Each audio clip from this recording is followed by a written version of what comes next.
En un mundo corrompido por la maldad, brilla una luz, surge una voz.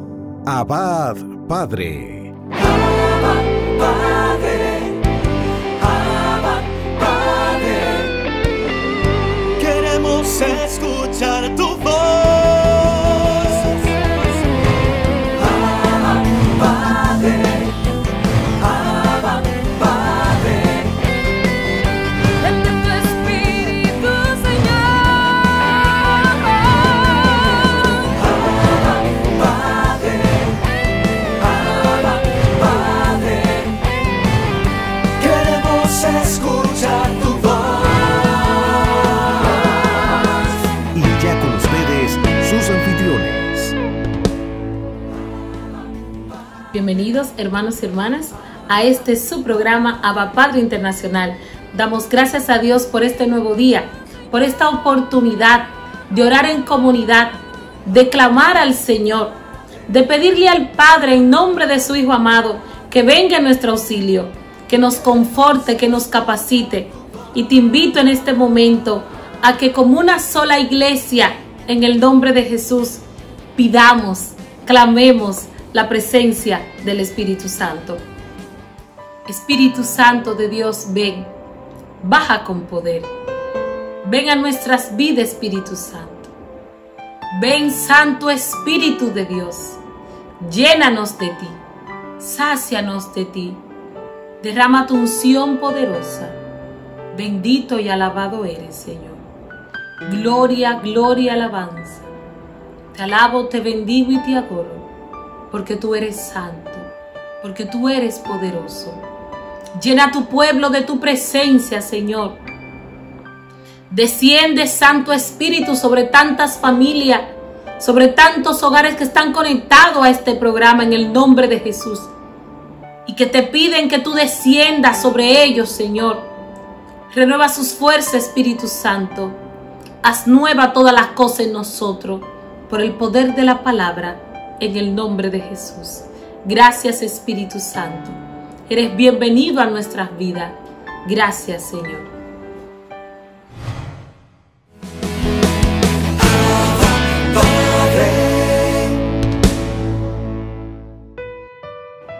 Mis hermanos, hoy reflexionamos con la lectura del Santo Evangelio según San Mateo en su capítulo 10, en los versos del 16 al 23. En aquel tiempo dijo Jesús a sus apóstoles: mirad, que yo os envío como ovejas entre lobos. Por eso, sed sagaces como serpientes y sencillos como paloma. Pero cuidado con la gente, porque os entregarán a los tribunales, os azotarán en las sinagogas y os harán comparecer ante gobernadores y reyes por mi causa, para dar testimonio ante ellos y ante los gentiles. Cuando os entreguen, no os preocupéis de lo que van a decir o de cómo lo dirán. En aquel momento se os surgirá lo que tenéis que decir, porque no seréis vosotros lo que hablarán, sino que el Espíritu de vuestro Padre hablará por vosotros.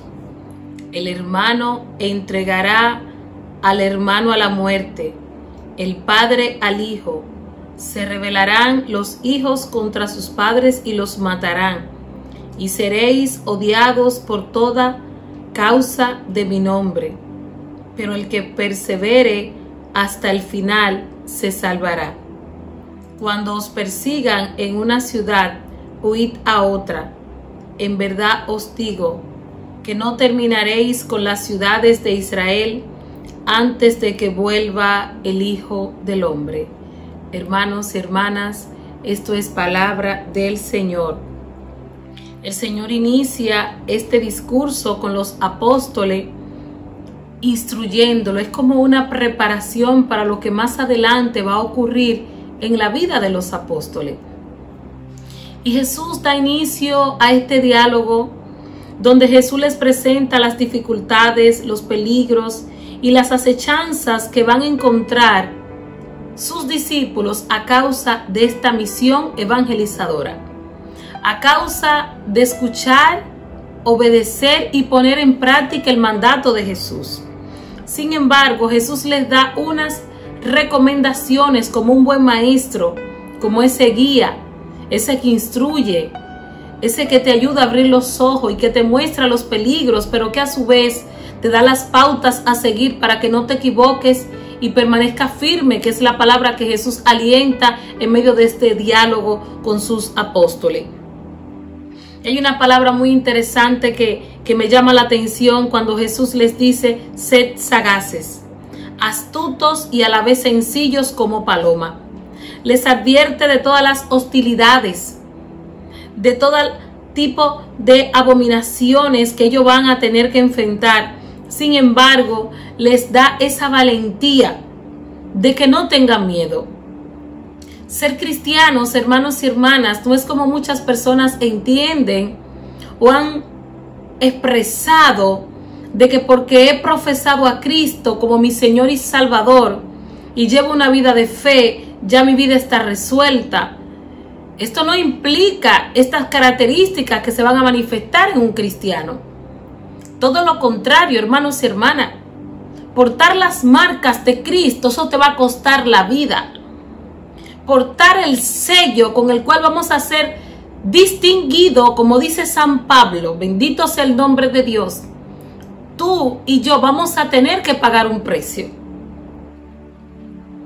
Porque ser un instrumento del Hijo del Hombre, esto es, hermanos y hermanas, que todo aquello que aconteció en tu Señor, en nuestro Maestro, en la persona de Cristo Jesús, aquellos que lo prediquen, aquellos que salgan a evangelizar en su nombre, tales cosas también la harán con nosotros.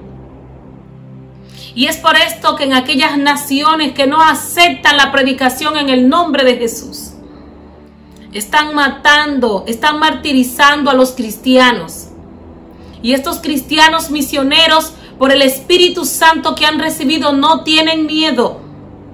Y continúan predicando que Jesús es el Señor. Que no hay otro nombre dado a los hombres por el cual somos salvos. Sin importar la imposición de los hombres. Predicar a Cristo por encima de las leyes humanas. Predicar el nombre de Jesús y declarar el año de gracia sobre los esclavos. Anunciar a los cautivos que ha llegado su liberación. En el nombre de Jesús. Este es el llamado del cristiano. Y tenemos que estar preparados para todas esas circunstancias, adversidades, pruebas de todo tipo. Porque en la medida que somos probados, hermano, porque en la medida que se levantan las pruebas, que se levantan las dificultades y que hasta nuestra propia familia se nos pone en contra, en los lugares donde compartimos y hermanos de la misma comunidad, se levantan toda clase de azotes, se levantan persecuciones, calumnia. Todo esto, hermano, es necesario en la vida del cristiano. Y te lo hablo y lo puedo compartir en mi propia experiencia de fe. En las caídas, en las enfermedades, como Cristo, aún en medio de tanto proceso, te va preparando. Hermano, he podido experimentar, así como expresa San Pablo, que las pruebas y las persecuciones han obrado para bien en mi vida. Bendito es el nombre de Dios. Porque cuanto más sufro, cuanto más he sido perseguida y cuanto más he pasado proceso, son los momentos en mi vida en los cuales puedo predicar y experimentar que en verdad Jesús escucha el clamor de su pueblo. El Señor está cerca de aquellos que lo buscan de un corazón contrito y humillado. El Señor está cerca de nosotros, pero el Espíritu nos impulsa, nos prepara y nos revela la misión que nosotros debemos de llevar a la práctica para que se cumpla la palabra de Dios. Aunque esto cueste comparecer ante los líderes religiosos, porque aún hay muchos líderes religiosos que quieren comercializar la predicación del Evangelio. Predicar a Jesús sin importar lo que digan los gobiernos. Predicar la palabra de Cristo sin importar la cultura de muerte que los hombres que las naciones que se unen para recibir beneficios económicos y poderes terrenales quieren distorsionar la palabra de Dios. Y el cristiano que tiene el Espíritu Santo en el nombre de Jesús está para denunciar esas abominaciones de los hombres. Estamos para ir a las cárceles, a las calles y a todos los lugares donde se necesite hablar de Jesús de Nazaret. Es por esto, hermanos y hermanas, que el Espíritu Santo vendrá en nuestro auxilio. Y en esta parábola quiero detenerme para hacer una aclaración de esta hermenéutica, porque Jesús inicia con lo que es el exégesis de un buen maestro y nos da esas herramientas de todo aquello que debe de ejecutarse en la vida de un misionero de Cristo. Sin embargo, hay una promesa. Una vez más, Jesús anuncia al Paráclito, al Consolador, la persona del Espíritu Santo, que vendrá en auxilio y nos va a revelar las palabras precisas que tenemos que decir en esos momentos de persecución, que tenemos que entonar en los momentos de angustia. El cristiano que conoce a Jesús el Nazareno no se queja, no se desespera. Es cierto que somos de carne, es cierto que nuestra esencia es miserable, no hay nada bueno en nosotros, pero es en ese momento de debilidad, cuando nosotros nos humillamos y nos postramos ante Jesús, Él envía el auxilio del Espíritu Santo. Y nos invita a no tener miedo, hermano. Y quiero finalizar en el nombre de Jesús, exhortándote por el poder de la palabra, no tengas miedo. Es posible que estás iniciando una vida de obediencia, una vida en santidad. Todo esto tiene un precio que pagar. Y todo aquello que se ha levantado en tu contra es parte de un propósito de salvación, porque Dios quiere la salvación de los hombres. En el nombre de Jesús te invito a que juntos oremos por la paz del mundo, por la conversión de los hombres, y para que la iglesia que peregrina en la tierra dé testimonio, sin importar las consecuencias, de que Cristo Jesús está vivo y su nombre tiene poder. Bendiciones.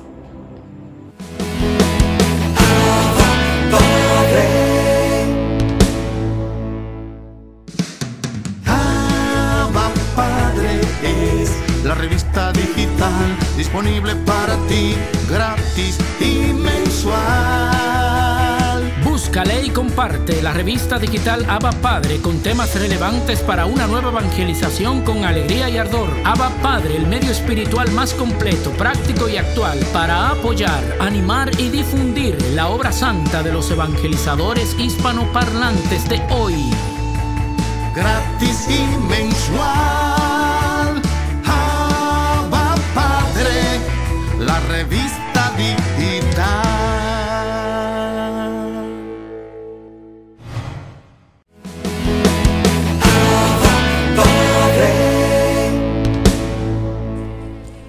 Bienvenidos a esta nueva edición de Cerrando las Puertas al Enemigo, segmento que se emite dentro del programa Abba Padre. Acabamos de terminar un apartado dentro de la parte, esta tercera parte del manual de exorcística, que es Cerrando las Puertas al Enemigo, en la que nos referimos a la organización, cómo organizar aspectos prácticos que no son cuestiones de menor importancia, porque son cuestiones que por ahí puede meterse el enemigo y destruir un ministerio exorcístico, y por tanto hay que tener mucho cuidado. Uy, que se cae el cuadro. Bueno, pues decía que en esa organización uno de los aspectos que son muy importantes es el de cuando la persona ha sido liberada. No puede uno dejar, porque esto es una enfermedad espiritual, no puede uno dejar a la persona ya decir, bueno, aquí no ha pasado nada y ya no hay que prestarle ninguna atención particular. No. Hay que afianzar la liberación alcanzada. No olviden que Jesucristo, cuenta Lucas, explica que el demonio cuando sale trata de regresar, y si encuentra la puerta abierta, pues vuelve a entrar y la cosa es peor todavía que al principio. Por eso hay que tener muy presente que el Señor puede haber concedido la liberación, pero que hay que afianzar, hay que fortalecer, hay que impedir que la persona vuelva a recaer. En la medicina, en la práctica médica, cuando una persona se le da alta, se le ha operado, se le ha extirpado el cáncer, por ejemplo, pues luego se le dan unas pautas que debe seguir.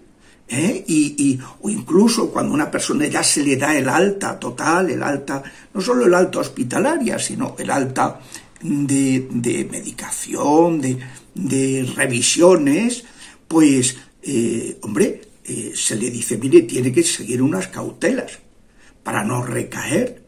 Si ha sido, por ejemplo, un enfermo de cáncer, pues tiene que ir a revisarse cada X meses para prevenir que pueda producirse una recidiva. Bueno, porque esa recidiva puede venir por cualquier motivo y hay que estar atentos, ¿no? Por eso, si en una batalla el vencedor se abandona y no afianza su presencia en el territorio conquistado, pues le sirve en bandeja al enemigo la recuperación del terreno perdido. Una de las cosas que cuentan de Ricardo Corazón de León cuando estuvo liberando Tierra Santa, pues una de las cosas que a veces los historiadores no comprenden es que no quiso conquistar en Jerusalén. ¿Y por qué? Porque vio que era preferible pactar y negociar un estatus en que los cristianos pudieran tener acceso a los santos lugares, ya que no iban a ser capaces de mantener esa victoria. Porque, claro, la distancia, etcétera, pues hacía que Saladino pues estuviera pues con mucha más facilidad para volver a atacar, ¿no? Entonces hay historiadores que dicen, es inexplicable. No es inexplicable. Era un estratega sensato que se dio cuenta de que pues no iba a poder, de qué le servía una victoria momentánea si luego iba a perder la guerra. Pues era preferible plantear otra estrategia, que es lo que vino a hacer en ese momento. Bueno, pues eso es algo fundamental.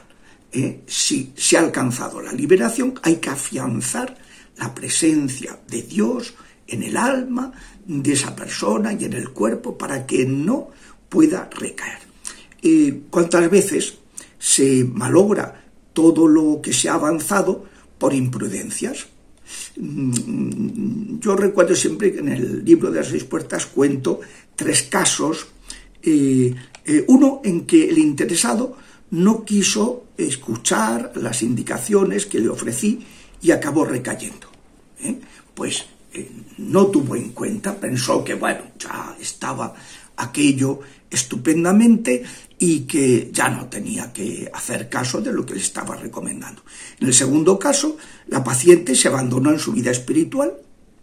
Había sido liberada, además fue una de las liberaciones vertiginosas que he presenciado en muy pocas semanas y desde empezar el tratamiento con esa persona, que antes había estado siendo tratada por otro exorcista, pues esta persona se abandonó espiritualmente y al cabo de unos meses me volvió diciendo, mire que estoy otra vez igual. Y lo primero que le pregunté, ¿y qué has hecho? ¿Has hecho las oraciones de mantenimiento? ¿Has cuidado tu vida espiritual? Claro, al no cuidado, pues otro caso fue el de una persona que había estado en una situación afectiva inadecuada porque no estaba casado y entonces durante el tiempo de exorcismos pues suspendió aquella relación inadecuada, pero al liberarse no le dio importancia a regularizar su situación afectiva, a pedir la nulidad de su matrimonio, y poder contraer nupcias y unirse en el Señor, como dice San Pablo en la carta primera a los Corintios, que unirse en el Señor, ¿no? Después de haberse liberado, al cabo de un tiempo, como no cuidó eso, pues volvió a encontrarse en la situación de la que había sido rescatado. Son cosas muy lamentables porque en el fondo es no haber valorado el gran don que el Señor le ha concedido, la gran oportunidad de liberarse de esas ataduras. Por lo tanto, es vital que cuando se produce una liberación, el interesado la afiance, profundizando por un tiempo en la sanación interior, porque no hay liberación sin sanación y muchas veces los enemigos han utilizado las heridas afectivas para introducirse y por tanto la persona sigue teniendo heridas emocionales y sigue teniendo a veces trastornos psicológicos y como no siga trabajando en eso, en profundizar en esa sanación interior con una psicoterapia, a lo mejor con sanación espiritual, yendo a misas de sanación, las misas en las que antes se hace una adoración eucarística y se impone las manos a la gente o se bendice con la custodia, o misas en las que después de la misa se imponen las manos a la gente. O sea, ir a sanación con frecuencia, afianzar, además de la psicoterapia que puede ser que necesite la persona, porque necesita un tratamiento psicológico, que no está reñido lo psicológico y lo espiritual, el problema espiritual y el problema psicológico, ¿no? Y luego hay que mantener unas oraciones de liberación, que ahora después, en otro momento, explicaré cuáles son,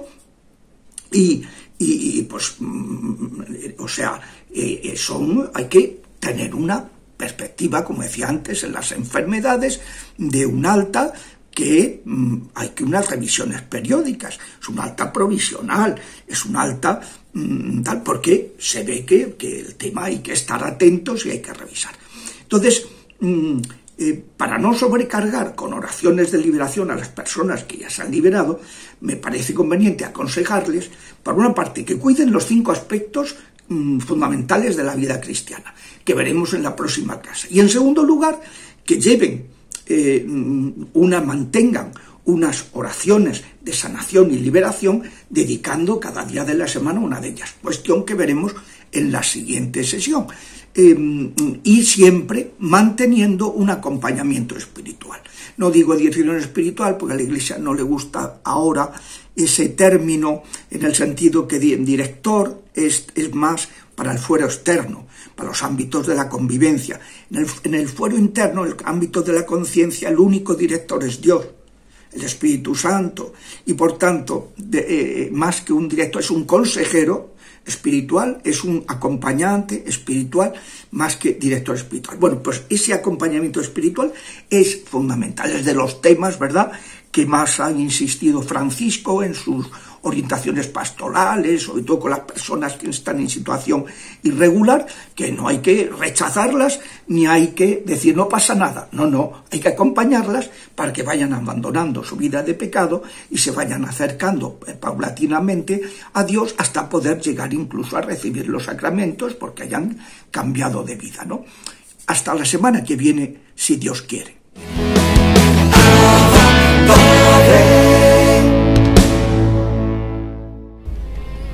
Mis hermanos, aquí estamos una vez más en Momentos de Teología, como habíamos anunciado la semana pasada, y vamos a continuar para concluir el tema del misterio de la vida oculta de Jesús, en el cual, pues, ustedes saben que hay un silencio desde su presentación en el templo, el niño perdido hallado en el templo, como rezan los misterios gozoso, y ya su vida pública cuando vuelve y aparece. Yo les comentaba que habían algunos evangelios apócrifos que utilizaban pues la creatividad, etcétera, para poder llenar ese hueco. Y yo entiendo que muchas personas, o sea, también dentro de la misma iglesia, utilizó a veces los apócrifos para pues algunas devociones, ponerlas de manifiesto. Por ejemplo, en los apócrifos hay una historia de María, una parte en la cual habla de cómo María se consagró al templo como virgen, pero, o sea, cuando se le hace el estudio textual o la crítica al texto, pues se da cuenta de que data de muchos años después algunos hasta del siglo ya XII después de Cristo, o sea, muchos años después. Los evangelios apócrifos son los evangelios que no pertenecen al canon. Lo hemos hablado en otras ocasiones dentro del momento de teología, cuando tocábamos el tema de la Sagrada Escritura, porque están esos libros y no otros en la Biblia, pues porque pertenecen al canon, que son lo que la Iglesia pues tomó como verdaderamente inspirados por Dios. Y habían otros escritos pues con corrientes gnósticas, que fue una de las herejías del primer siglo, de los primeros siglos de la Iglesia, en el cual había como un conocimiento oculto para unos pocos. Y estos gnósticos pues tenían sus ideas, mucho dualismo, mucho ver en la carne algo negativo, en lo material algo negativo. Y nosotros los cristianos pues siempre hemos visto que aunque haya esa dualidad, la materia no es mala, sino que aquello ha sido querida por Dios. Y tanto así que Jesús, pues ahora Él tomó esa materia humana, esa carne, lo material, aquel que era solamente espíritu. Todos estos evangelios apócrifos, mucha gente también, al no conocer o no estudiar, pues entendía como que la iglesia tenía su culto, que eran los verdaderos evangelios. Yo a veces me topo con el internet, uno se topa a veces en YouTube y cosas así con personas. Hay un evangelio que la iglesia no quería que tú conocieras, los escritos, la verdadera vida de Jesús. Y son evangelios pues eso, apócrifos. Hay evangelio de San Pedro, evangelio de Judas, o evangelio de Nicodemo, entonces de Santiago. Hay algunos evangelios, hay hasta películas que le hicieron en base a sus evangelios, como que me acuerdo yo que creo que la de Stigmata, una que trata de una chica que recibe las llagas de Jesús, y lo hacen en base a un evangelio apócrifo. En fin, cada uno de esos escritos están ahí. Hay en bibliotecas que lo puedes ver, hasta en internet están los evangelios apócrifos o escritos apócrifos. Nada más hay otras cartas, muchas cartas, ponen carta de otros apóstoles, carta de Felipe, etcétera, o sea, de Andrés. Ponen otras cartas. Normalmente lo que hacían mucha gente de la época es tomar un nombre de un personaje famoso, dígase de los apóstoles, y ponía como seudónimo de que fuera él que lo escribió, pero era por poner a alguien importante, porque si no nadie leería esa carta o le diera credibilidad. Entonces tomaban el nombre de un apóstol y ponían ahí como que esa carta lo había escrito él. Pero ya la iglesia, como custodio del depósito de la fe, se daba cuenta que en ellas pues había o errores doctrinales, o herejías, o contradicción interna. Pues en fin, muchos pues autores hasta católicos y piadosos pues, han utilizado algunas que otras veces parte de los apócrifos para la devoción. Hay alguno donde trata la infancia de Jesús haciendo pajaritos con el barro, Jesús haciendo milagros cuando niño, que los cocos se bajaban, las plantas, para que él pudiera tomar los frutos, cosas así, que parecían fantasiosas, no que no se pudiera hacer, no que no Jesús pudiera hacer eso, pero cuando vemos los evangelios, los relatos de los evangelios, nos damos cuenta de que Jesús no era conocido para el pueblo de los judíos. O sea, cuando Jesús se da a conocer, no era una figura conocida, porque si eso hubiese sido así, cuando él decía ningún profeta habían recibido en su tierra, es que todos hubieran sabido que él era alguien milagrero, o sea, desde niño hacía milagros. Entonces todo ahí en su comarca hubieran conocido a ese Jesús que era así, ese Jesús que era así. Algunos para entonces diferenciar eso, entonces lo que hacen es que ponen a Jesús, que Jesús es un itinerante, o sea que él después se va y viaja y aprende de otros maestros espirituales y vuelve. Pero claro, estas personas que piensan así son personas que ven en Jesús un maestro más, una persona más, un iluminado más, no como nuestra religión lo cree y confirma que Él es Dios, el Hijo de Dios. Entonces, en esta crítica interna se ve que no compagina con ese Jesús que se mantuvo pues una vida normal, una vida cotidiana, una vida simple con sus padres. Era lo que le comentaba en la clase pasada. Entonces la iglesia no tiene unos libros ocultos ahí que no quiere que nadie conozca. Los apócrifos están ahí, de verdad. Ustedes se meten a Google y buscan el listado, el catálogo, son muchos libros apócrifos y si quieres lo puedes leer. Yo me llegué a leer muchos libros apócrifos solamente por curiosidad. Por ejemplo, el Evangelio de Nicodemo. El Evangelio de Nicodemo, por ejemplo, es aquel que narra el descenso de Jesús a los infiernos. O sea, cuenta cuando Jesús muere, cómo hay una pelea ahí, hasta destronan a Satanás. Es interesante. Y quieren como apresar a Jesús, ponen a hablar a todos los patriarcas, desde Adán hasta David, y como luego Jesús entra en gloria allá abajo y rescata. Es más, en esa historia hablan del buen ladrón, cómo llega al cielo. En fin, son historias bonitas, piadosas, pero de que no son históricamente, no son aprobadas por la iglesia con total su historicidad. En fin, hay muchos evangelios, algunos muy parecidos a los evangelios, como el Evangelio de Tomás. Ese fue el que tomaron para la película esta de Stigmata, el Yaí. Y como que la iglesia quería ocultar ese evangelio. Hay una trama ahí en cuanto a eso, pero eso siempre ha estado ahí, lo han podido ver. También el Código Da Vinci, me parece, también hay alguno que otro evangelio apócrifo que usan de referencia para hacer esa historia. Pero la realidad es que Jesús fue una persona normal, trató de vivir como un ser humano normal hasta que llegó su hora. Por eso, aunque su madre le pide que haga un milagro, él dice: no ha llegado mi hora, porque él no hacía milagros hasta que no llegó su hora. María es la que adelanta ese momento mesiánico con su intercesión, y Jesús de ese momento es que comienza una vida pública de milagros. Entonces ya la gente después, por eso digo, cuando llega a su propio, donde están los suyos, los cerca de Nazaret, dicen: pero este no es el hijo del carpintero, no es este, y sus hermanos están por aquí, hablando de sus parientes, primos, tíos, vecinos. No es él, o sea, normal, el que estaba ahí, o sea, ¿cómo este viene? ¿De dónde le sale esta sabiduría?